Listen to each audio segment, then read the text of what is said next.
پاکستان کے زیر انتظام کشمیر میں راولاکوٹ اور میرپور میں حالات ابھی بھی کشیدہ ہیں۔ حکام کے مطابق گزشتہ 48 گھنٹوں کے دوران کالعدم تنظیم جموں کشمیر جوائنٹ عوامی ایکشن کمیٹی کے کارکنان اور لا انفورسمنٹ ایجنسیز کے درمیان شدید تصادم ہوا، جس میں فائرنگ بھی ہوئی۔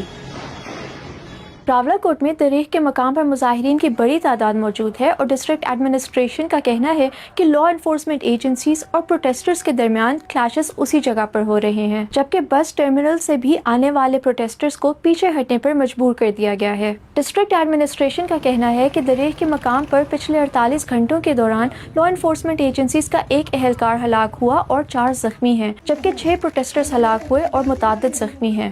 لیکن جوائنٹ عوامی ایکشن کمیٹی کے دعوے اس سے برعکس ہیں۔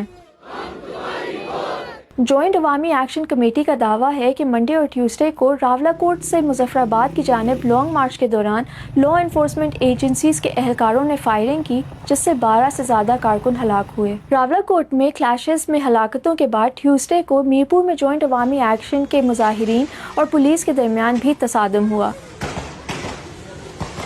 جس میں حکام کے مطابق کم از کم 1 شخص ہلاک جبکہ 2 زخمی ہوئے ہیں۔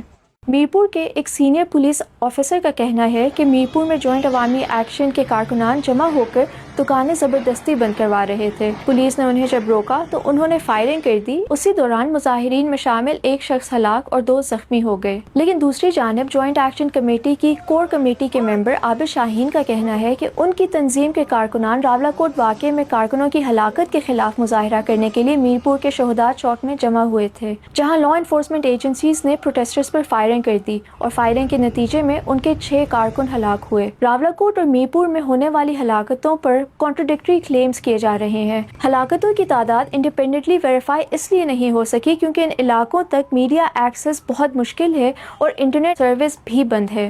جوائنٹ عوامی ایکشن کمیٹی کا یہ بھی کہنا ہے کہ لانگ مارچ میں شامل افراد کے پاس سٹکس کے علاوہ کوئی ہتھیار نہیں، لیکن پاکستان کے زیر انتظام کشمیر کے پولیس سربراہ کا دعویٰ ہے کہ مظاہرین کے پاس لیٹسٹ ویپنز ہیں۔ جوائنٹ ایکشن کمیٹی کی کور کمیٹی کے رکن عابد شاہین کا کہنا ہے کہ لانگ مارچ ان کے مطالبات پورے ہونے تک جاری رہے گا۔ یہ پروٹیسٹ راولاکوٹ میں 9 جون سے جاری ہیں۔ جوائنٹ ایکشن کمیٹی کے مطالبوں میں 12 سیٹس کے تنازع کا حل شامل ہے، جو بیسیکلی پاکستان کے زیر انتظام کشمیر کی 53 ممبرز کی اسمبلی میں مہاجرین کے لیے 12 ریزروڈ سیٹس کا خاتمہ ہے، تاکہ عوام کو اپنے حقوق کے لیے بہتر ریپرزنٹیشن مل سکے۔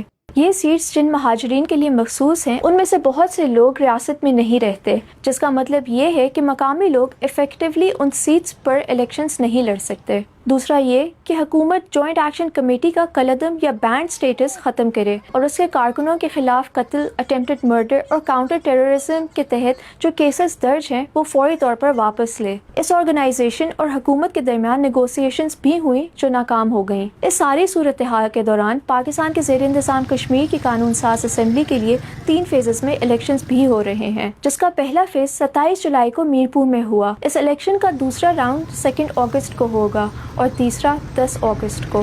جوائنٹ ایکشن کمیٹی نے ان الیکشنز کے بائیکاٹ کا بھی اعلان کیا ہے اور کہا ہے کہ لانگ مارچ جاری رہے گا۔ دوسری جانب ابھی تک پاکستان کے زیر انتظام کشمیر میں موبائل سروس تو بحال ہے، لیکن انٹرنیٹ سروس میرپور کے علاوہ تمام جگہوں پر بند ہے۔ میرپور کے رہائشیوں کا کہنا ہے کہ صرف گھروں میں جو لینڈ لائن ہے وہاں پر انٹرنیٹ آ رہا ہے، لیکن وہ بھی سٹیبل نہیں اور موبائل فون پر انٹرنیٹ نہیں چل رہا۔